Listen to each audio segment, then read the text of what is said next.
الحمدللہ والصلاة والسلام علی رسول اللہ وعلی آلہ وصحبہ ومن والاه اما بعد. عن ابی ہریرہ رضی اللہ تعالی عنہ عن النبی صلی اللہ تعالی علیہ وسلم انہ قال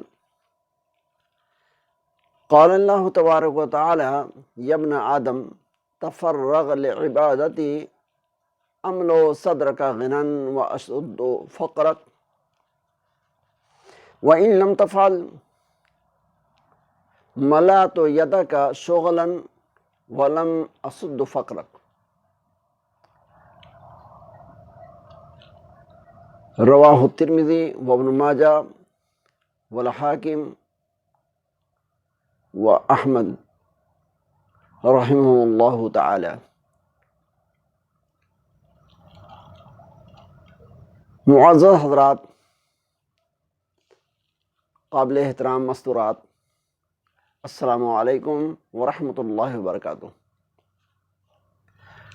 ہم سب سے پہلے اللہ تبارک و تعالیٰ کا شکریہ ادا کرتے ہیں کہ جس نے ہمیں اور آپ کو صرف پیدا ہی نہیں فرمایا بلکہ ہماری کیا دنیاوی زندگی ہو کیا اخروی زندگی، دونوں جہان کے تعلق سے ہماری جو کچھ بھی ضروریات ہو سکتی تھیں، حاجات ہو سکتی تھیں، ان کا نہایت معقول اور مناسب انتظام فرمایا. اور ان حاجات و ضروریات کی تکمیل کے لیے مختلف اسباب، مختلف ذرائع، مختلف وسائل کا انتظام فرمایا. آج اس دنیا کی ضروریات کے تعلق سے ہم اور آپ مشاہدہ بھی کرتے ہیں اور خود ہمارے عمل کے اندر یہ چیز ہے کہ اپنی دنیاوی ضروریات کے لیے ہم مختلف اسباب کو اپناتے ہیں. کبھی زراعت ہے، کبھی صنعت ہے، حرفت ہے، کاروبار ہے، مختلف قسم کے روزگار کو ہم اپناتے ہیں.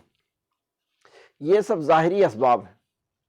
اسی طریقے سے اس دنیاوی زندگی ہی کے تعلق سے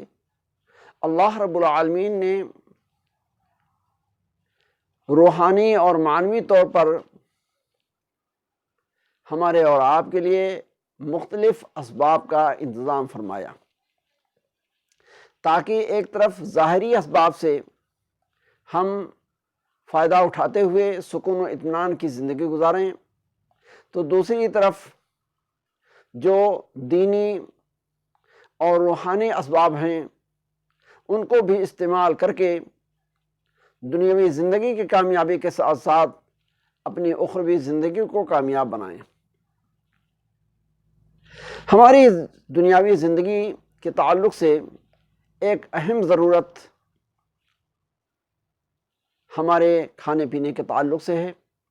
روزی روٹی کے تعلق سے ہے. اس کے لیے ہم دنیاوی اسباب اور وسائل کو مختلف انداز میں اپناتے ہیں. اسی طریقے سے اللہ تبارک و تعالیٰ نے ہمارے اور آپ کے لیے اسی ضرورت کے تعلق سے مختلف شرعی اسباب اور وسائل کا انتظام فرمایا ہے. کل میں نے آپ کے سامنے استغفار کے تعلق سے کچھ باتیں کی تھیں اور اس بات کو کتاب و سنہ کی روشنی میں رکھنے کی کوشش کی تھی کہ یہ استغفار، یہ توبہ ہماری دنیاوی ضروریات کے تعلق سے کس قدر مفید اور کارآمد ہے.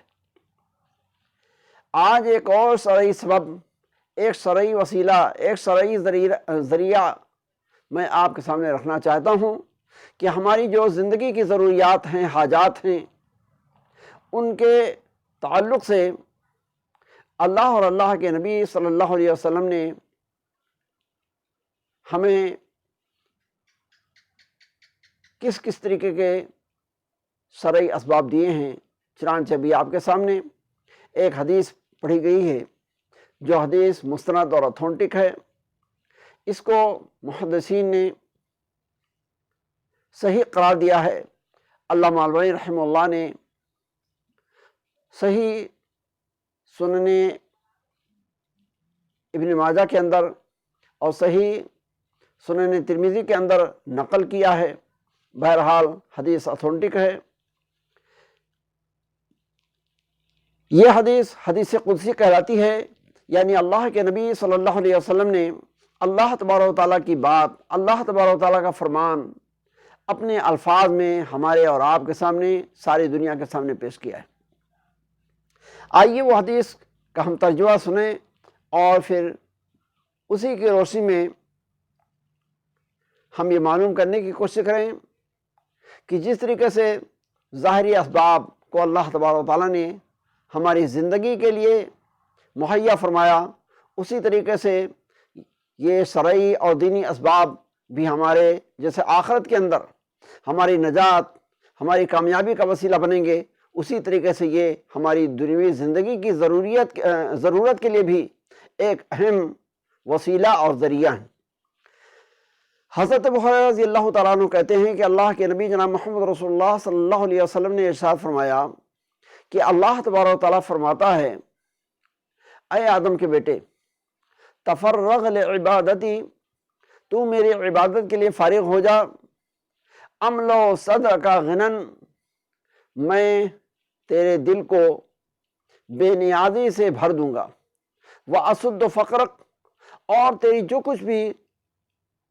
ضرورت ہے، حاجت ہے، اس کو پوری کروں گا، تیری محتاجی کو دور کر دوں گا۔ وَإِن لَمْ تَفْعَلْ، اور اگر تو نے ایسا نہ کیا تو میں تیرے ہاتھ کو بیکار، بے فائدہ کاموں میں الجھا دوں گا، لگا دوں گا، وَلَمْ أَسُدُّ فَقْرَكَ، اور تیری جو محتاجی ہے وہ دور نہ ہوگی۔ اس حدیث قدسی کے اندر اللہ تبارک و تعالیٰ نے ہم سے اور آپ سے جس چیز کا تقاضا کیا ہے، مطالبہ کیا ہے، وہ یہ کہ ہم اللہ کی عبادت کے لیے فارغ ہو جائیں۔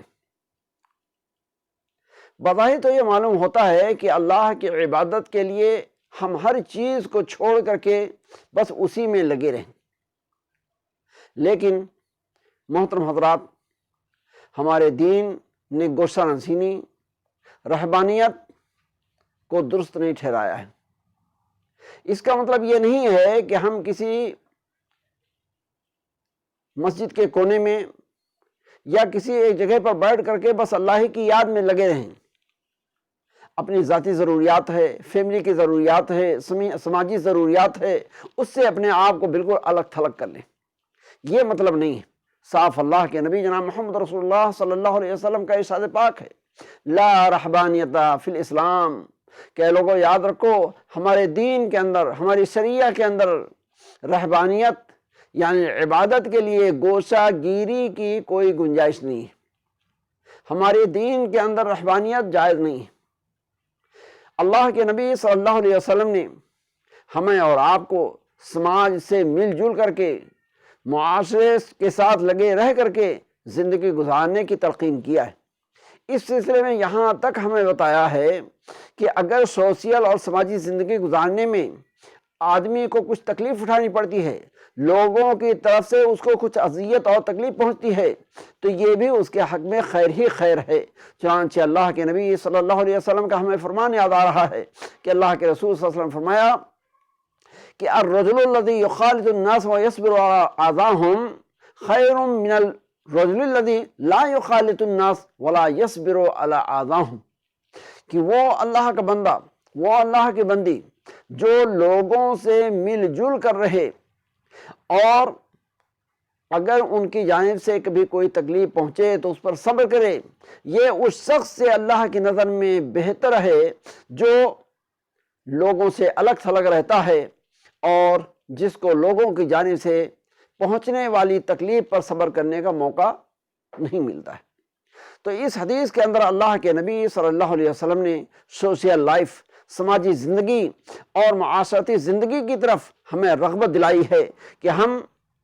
ایک دوسرے سے مل جل کر رہیں، ایک دوسرے کے ہمدرد بن کر رہیں، اور اسی میں لگے رہنے کے ساتھ ساتھ اللہ کا بھی حق ہم نہ بھولیں، اللہ کے عبادت و بندگی کا بھی ہم حق ادا کریں۔ بہرحال یہ بات اس پہ چل رہی تھی کہ جو حدیث کے اندر ہے تفرغ لعبادتی، میری عبادت کے لیے فارغ ہو جا، تو اس فراغت سے مراد یہ نہیں ہے کہ دنیا اور دنیا والوں سے کنارہ کش ہو کر کے رہیں،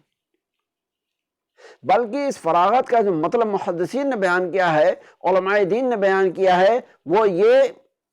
کہ اللہ تبارک و تعالیٰ کی عبادت کے اندر یکسوئی ہو، دل جمعی ہو، حضور قلب ہو، خشوع خضوع کے ساتھ عبادت کی جائے، یہ فراغت کا مطلب ہے اس حدیث کے اندر۔ تو اللہ تبارک و تعالیٰ ارشاد فرماتا ہے تفرغ لعبادتی، کہ اے اولاد آدم، اگر تو میری عبادت کے لیے فارغ ہو جا تو میں تیرے اوپر 2 انعام کروں گا، 2 خصوصی نعمت تجھے عطا کروں گا۔ پہلا انعام کیا ہے؟ املو صدرک غنن، کہ تیرے دل کو بے نیازی اور تونگری سے بھر دوں گا، وَأَسُدُّ فَقْرَكَ، اور تیری جو بھی محتاجی ہے وہ دور کر دوں گا، لوگوں کی طرف سے تجھے محتاجی نہیں رہ جائے گی۔ تو یہ اللہ تبارک و تعالیٰ کی عبادت کے اندر یکسوئی، دل جمعی اور حضور قلب کے ساتھ لگنے کا فائدہ بیان کیا گیا ہے، اور عبادت کا طریقہ بھی ہمارے دین نے یہی بتلایا ہے۔ ہمیں حدیث جبریل یاد آ رہی ہے، جس کا ایک ٹکڑا ہے کہ حضرت جبریل امین نے اللہ کے نبی جناب محمد رسول اللہ صلی اللہ علیہ وسلم سے سوال کیا، اخبرنی عن الاحسان، کہ اے محمد صلی اللہ علیہ وسلم آپ مجھے بتلائیں کہ احسان کیا ہے۔ اللہ کے نبی صلی اللہ علیہ وسلم نے فرمایا ان تعبد ربک کأنک تراہ فإن لم تکن تراہ فإنہ یراک، کہ احسان کا مطلب یہ ہے کہ اپنے رب کی عبادت بندہ اس طرح سے کرے گویا کہ وہ اللہ کو دیکھ رہا ہے، یعنی اس قدر استحضار ہو، اور اگر اس قدر نہیں ہو سکتا ہے تو کم سے کم عبادت کرنے کے وقت اتنا اس کو دھیان رکھنا چاہیے کہ اللہ تبارک و تعالیٰ اس کو دیکھ رہا ہے۔ تو بہرحال اس انداز میں عبادت کرنے کو عبادت کے لیے فارغ ہونا بتایا گیا ہے، اسی کو عبادت کے لیے فراغت سے تعبیر کیا گیا ہے۔ تو اگر ہم اور آپ اللہ تبارک و تعالیٰ کی اس طریقے سے عبادت کریں تو اللہ تبارک و تعالیٰ 2 طریقے سے ہمارے اوپر فضل فرمائے گا۔ ایک تو یہ کہ ہمارے دل کو بے نیاز کر دے گا، فکروں سے محفوظ کر دے گا، اور دوسرے یہ کہ لوگوں کی طرف ہماری محتاجی جو ہے وہ ختم ہو جائے گی، اور اللہ تبارک و تعالیٰ ہماری ضرورت و حاجت کو پوری فرمائے گا۔ اور اگر کسی نے یہ کام نہ کیا، اس پر توجہ نہ دی، تو بطور وعید اور تھریٹن کے 2 چیزیں بتلائی گئی ہیں۔ وہ کیا؟ اور آج یہ چیز ہم اپنے سماج کے اندر، اپنے ارد گرد دیکھ بھی رہے ہیں۔ اگر کسی نے اللہ کے اس حکم، اللہ کے اس مطالبے، اللہ کی اس ڈیمانڈ کو پورا نہ کیا، تو بطور وعید اور تھریٹن کے اس پر 2 طرح کا عذاب مسلط ہو جاتا ہے۔ وہ کیا ہے؟ وَإِن لَمْ تَفْعَلْ، اور اگر تو نے ایسا نہ کیا، مَلَأْتُ يَدَكَ شُغْلًا، تو تیرے ہاتھ کو میں بیکار کاموں کی مصروفیت اور مشغولیت میں الجھا دوں گا، یعنی تو کام پر کام کرتا جائے گا، بزی رہے گا، لیکن کام ختم ہونے کی نوبت نہ آئے گی۔ اور اتنی بڑی مصروفیت اور مشغولیت کے باوجود لم اسد فقرک، تیری جو ضرورت ہے وہ پوری نہیں ہوگی، تیری محتاجی دور نہیں ہوگی، لوگوں کا پھر بھی تو دستے نگر ہی رہے گا، کام کرنے کے باوجود تو لوگوں کا محتاج بنا ہی رہے گا۔ حضرات گرامی، آج ہم اپنے حالت پر غور کریں، سماجی حالت پر، غور کریں تو آج یہ چیز مشاہدے میں آ رہی ہے. جس آدمی سے بات کیجئے وہ کہے گا بھائی ہم بہت بزی ہیں، ہمارے پاس وقت نہیں. لیکن پھر بھی اتنے بزی اور مصروف ہونے کے باوجود آدمی کو دیکھیں تو محتاج ہی محتاج. تو حضرات گرامی، اس احتیاج، اس محتاجی سے اگر ہم اپنی حفاظت چاہتے ہیں، دل کا سکون قلب چاہتے ہیں، بے فکری کی زندگی اور اطمینان کی زندگی چاہتے ہیں، تو یہ زندگی حاصل کرنے کا ہمارے خالق و مالک نے طریقہ کیا بتلایا ہے کہ جب آپ اللہ کی عبادت کرو تو حضور قلب کے ساتھ کرو، خشوع و خضوع کے ساتھ کرو، دل جمعی یکسوئی کے ساتھ کرو. اس پر مولا کریم تمہارے پر اس قدر مہربانی کرے گا کہ ایک تو تمہارے دل کو سکون عطا ہو جائے گا، اطمینان قلب نصیب ہو جائے گا، اور دوسروں کی طرف سے بھی تمہاری جو محتاجی ہے وہ رب کریم کے فضل و کرم سے دور ہو جائے گی. ہم دعا کرتے ہیں کہ اللہ تبارک و تعالیٰ کہنے والے کو بھی عبادت اور ریاضت کا جو شرعی تقاضا ہے وہ پورا کرنے کی توفیق عطا فرمائے، اور ہم سب کو کتاب و سنت کے طریقے پر عبادت و بندگی کا حق ادا کرنے کی توفیق عطا فرمائے. اللہ ہماری عبادت و ریاضت کو درجہ قبولیت عطا فرما کر اس کا جو صلہ و ثواب ہے دنیا کے اندر بھی ہمیں عطا فرمائے، اور اخروی زندگی کے تعلق سے جو اس کا ریوارڈ ہے اللہ تبارک و تعالی ہم سب کو بھرپور طریقے پر نصیب فرمائے. آمین. اقول قولی ھذا استغفر اللہ لی ولکم ولسائر المسلمین فاستغفروہ من کل ذنب انہ هو الغفور الرحیم. وآخر دعوانا ان الحمد للہ رب العالمین. والسلام علیکم ورحمۃ اللہ وبرکاتہ.